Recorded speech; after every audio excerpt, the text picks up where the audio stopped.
happened. You know, you raised a very important point. Kwame Nkrumah was very keen on building what he called the United States of Africa, which Gaddafi was also talking about. There was a big debate in 1963 at the OAU formation between Nyerere and Kwame Nkrumah. Kwame Nkrumah was saying, ladies and gentlemen, let us not get too comfortable in our little states. Let's quickly move to the United States of Africa. Because when you become too comfortable in your nation state, you don't want to relinquish your position as president. Nyerere was saying, no, let's do it brick by brick. We move slowly, gradually to integration. We build a SADC-type institution, we build ECOWAS, we build Maghreb, and then eventually we have the United States of Africa through gradualism. Good day, all. Thank you very much for watching the previous episode 1. I feel so humbled. At the same time, I feel so proud of myself. So without further ado, welcome to FKU Africa. And this is your host, Mansa F8. And we're going to be discussing some few topics today. Topics about Africa, because we are based in African content. So the topics we're going to be discussing, it's why was African history not taught to us in an African way? Meaning, why we as Africans at large, we were never taught about the victories, inventions of Africans, of a black man. All we were taught is how did the oppressor came to Africa, how did they conquer us, how did they manage to enslave us and take us away from our comfort of our homes and take us to the various continents, America, South, North, Europe, Eastern countries, Asia. So just imagine if you had thought about the greatness of Africa before the colonizers came to Africa. The perception that you would have of Africa, of being in Africa, the pride you would have felt inside of being an African. But that was not the case. We were taught exactly what we needed to know to stay oppressed in the mind, in the soul. Because if as an oppressor you break the mind of the oppressee, the spirit and the soul, then you've done your job as an oppressor. This is what happened to Africans. This is why we are in this mess. So now there's quite a lot they forgot to tell us. They forgot to put in the books of history, or they erased. Because I'm sure there was Africa before colonizers come here. There was Africa, and people in Africa, they were living great lives. They had so much to achieve. They have so much to live for. They had so much in a way that they didn't need anyone. Because according to the historians, the first civilization started here in Africa and then it spread all across the world. Hundreds and thousands of years. The first civilization, the first man was here in Africa. So,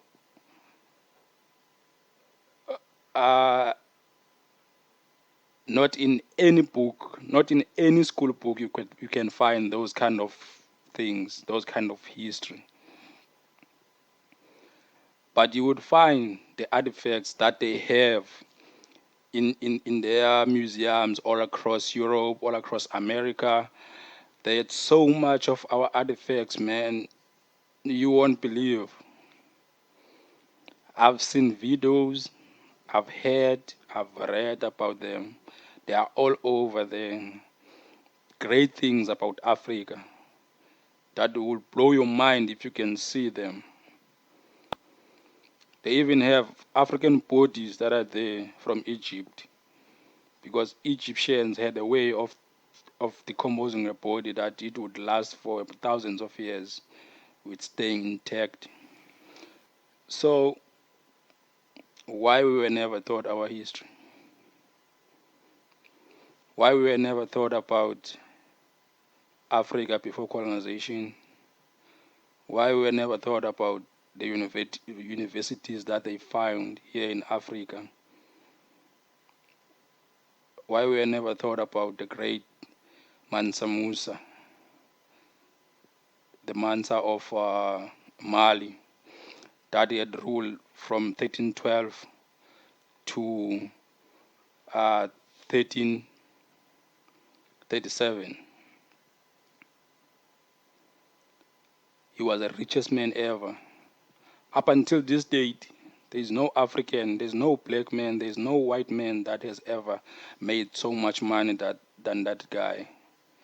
That guy was so rich that he built um, temples and meccas all over Europe, all over the Arabic side of the world. No book at school you will ever find that. There is no book at any stage. I've gone through the primary school, the high school, the university level, but I've never found those kind of books with those in any curriculum of history. Not even the business, because the business got the history in it. Accounting got history. We should have known about the history of the trade that Mansa Musa created in business.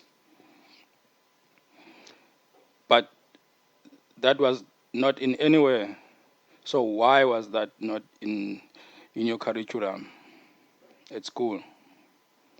Because it would have opened up your mind. It would have lifted up your soul and the spirit in a way that you wouldn't be so scared of a white man. You would know your worth as an African. That's the reason that you were never thought about your real African history. Why you were never thought about Nyatsimba Mutota of Zambezi. Nyatsimba Mutota was the greatest ruler in the southern region of Africa. His tribe, his kingdom ruled in a very sophisticated way that they took over the regions. The west side of Zimbabwe, Zambia, Mozambique, Namibia, and the north side of South Africa, which is now Northwest, Northern Cape, Limpopo. Those were the territories of Mupata kingdom under Nyatsimba Mutota. So when he was still a prince, his father sent him to the north of Africa to go and make deals for salt, because salt was so much rare, like a gold back then. It was so much important.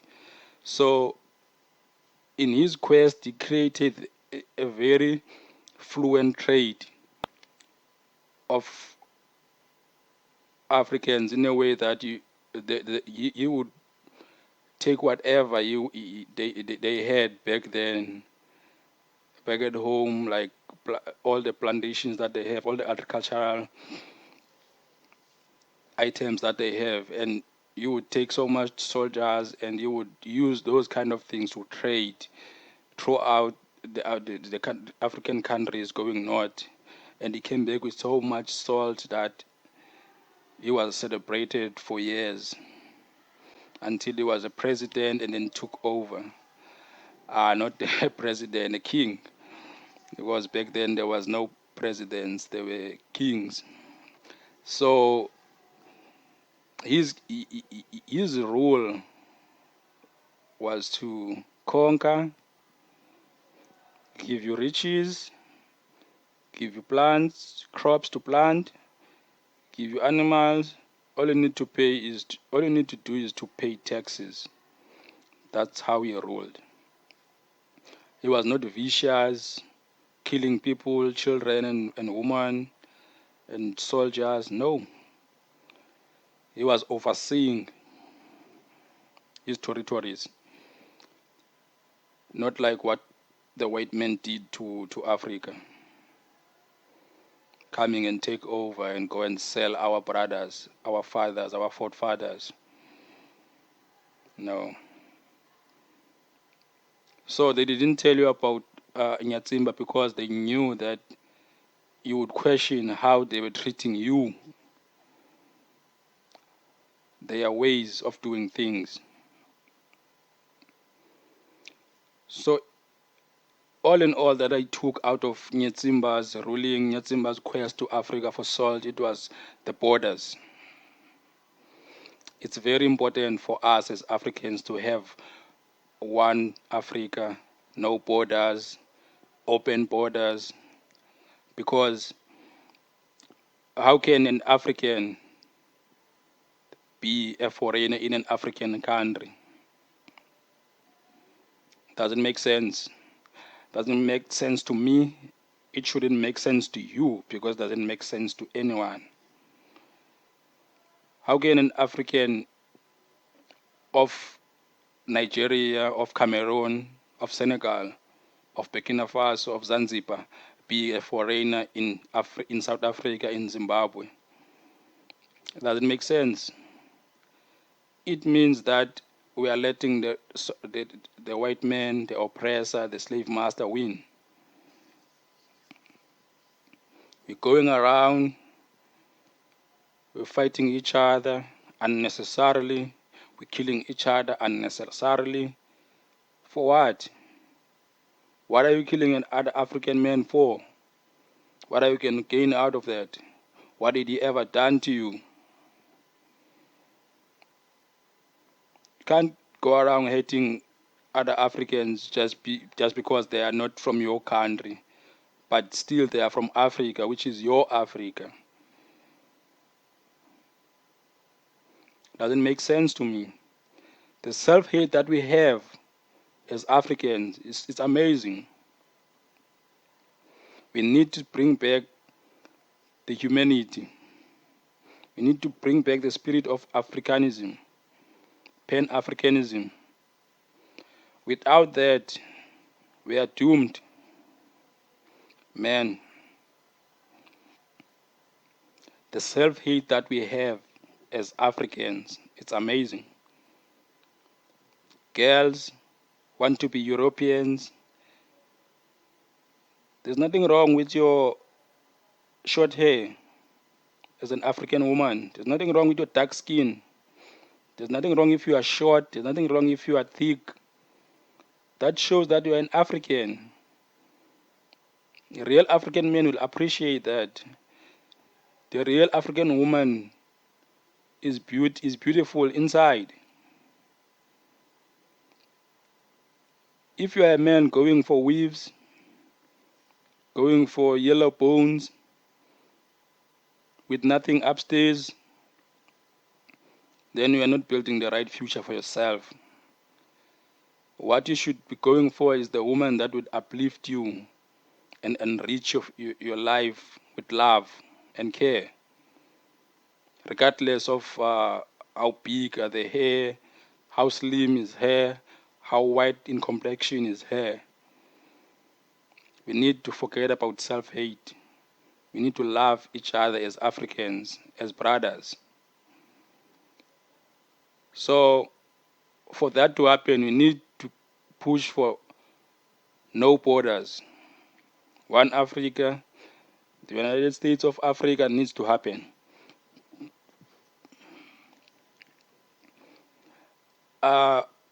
Ask yourself why we never thought about the likes of Thomas Sankara.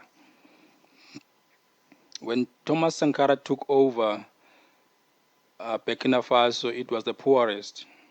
But just in 4 years, he had achieved so much. They had the best education, best health. The money currency there was going up. Why? Because they didn't want to have aid from anyone from Europe. They didn't want to depend from anyone. They used the resources that they had to enrich themselves. Everyone was one spirited, was working towards one goal. And the goal was to use what you have to build a better future for Africa.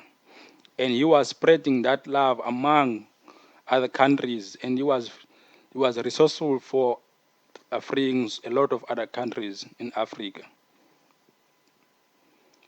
So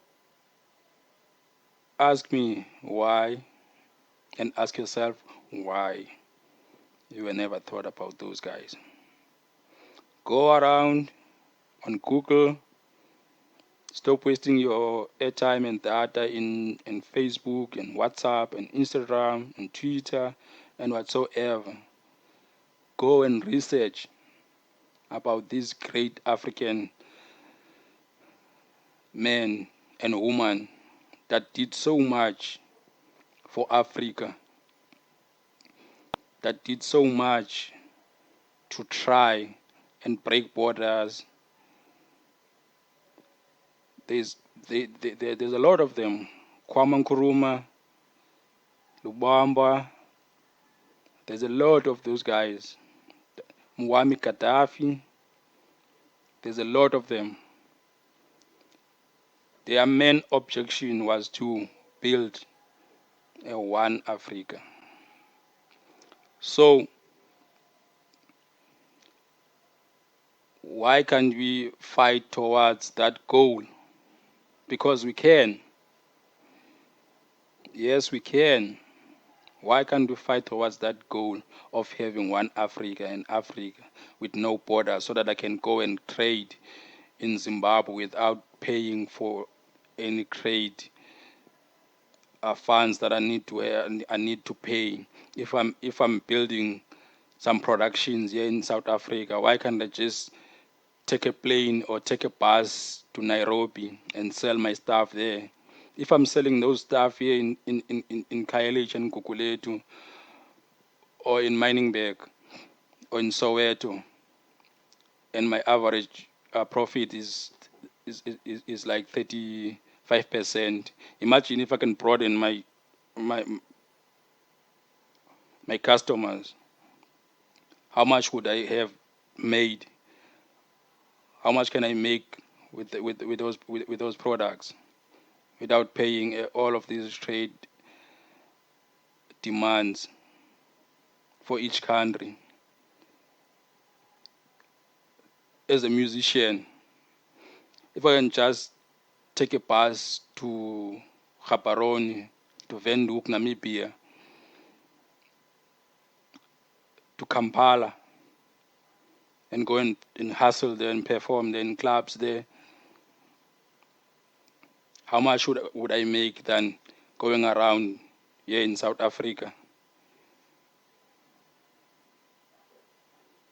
Because imagine the kind of publicity that you would have get as an African artist if you had we had one Africa, because it means that we will have one TV,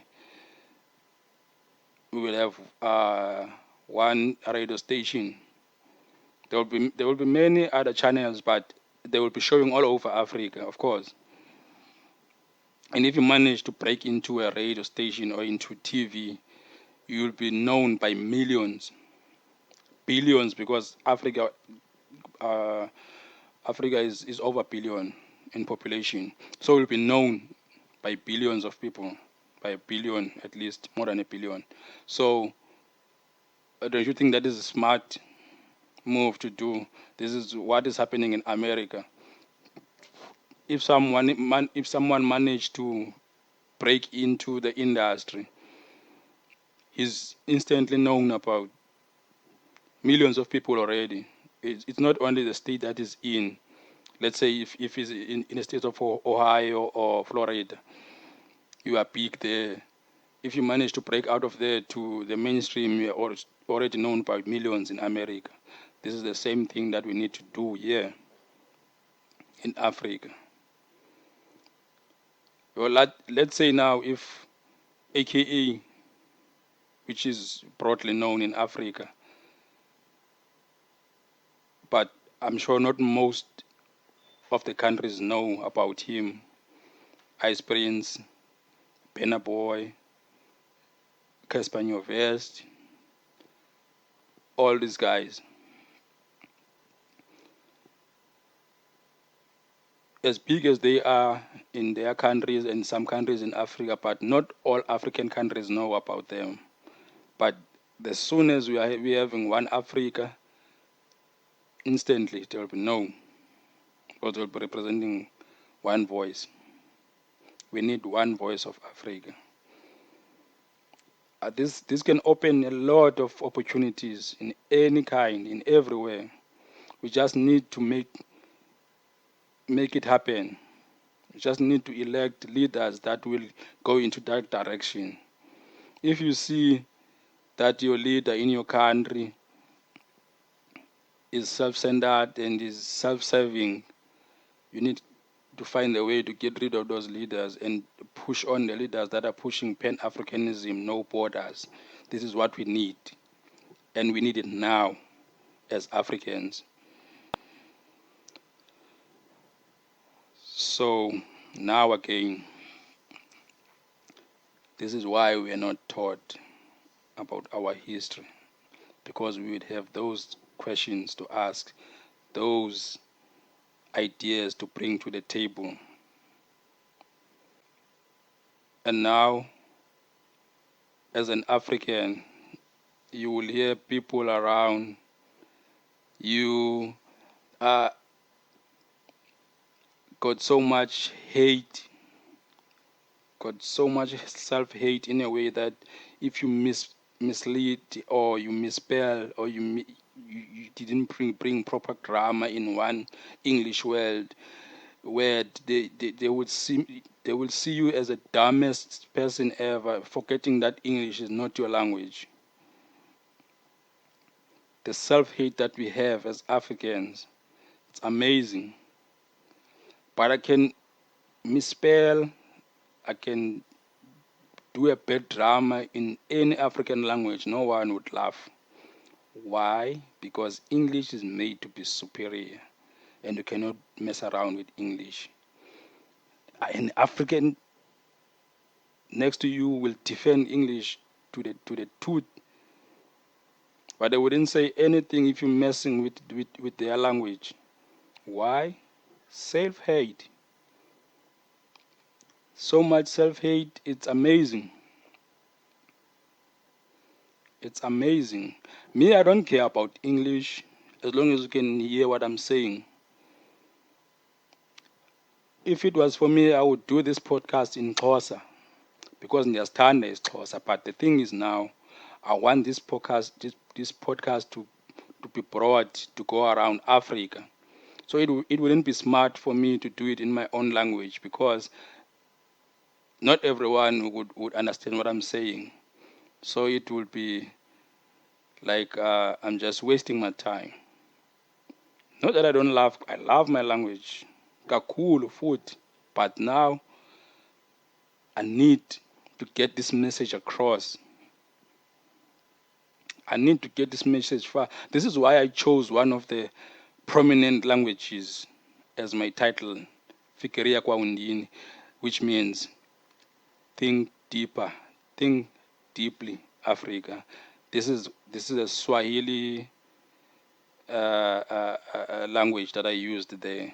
I'm not Swahili, I don't know Swahili, but I know people who know Swahili, and Swahili is getting prominent, is being taught even in our schools, and a lot of countries in Africa, they are speaking Swahili. So we are pushing that so that at least we have one language that we would understand as Africans, that we can speak whenever we are. If I'm going to Zimbabwe, I can speak in Swahili. If I'm going to Kenya, Ghana, Guinea, I can speak in Swahili. So we are pushing that. Yeah, I don't want to be saying so much now, but I think my message has been heard of why we never been taught about these great Africans, why we were never taught about the Egypt, very, very, very rich past history, but we were never thought of it. We were never thought about it. And around the time that Alexander the Great went in to conquer Egypt, about 233 BC, Egypt had already been conquered before. Egypt has been is the country that went through a lot in Africa. Egypt went through a lot. It has been buried and dig. It has been spread all over. They've taken a lot from Egypt. So we know about those kind of things that happened in Egypt, because it's very close to Europe. It's the first country that they get to when they are crossing the Mediterranean Sea. So we have a lot to talk about. We still have a lot of topics that we're going to cover. But thank you now for watching. I'm very grateful. Please subscribe and like and comment. And peace to Africa. The fight that we are fighting will never end if we still have borders. Fikiria kwa undini.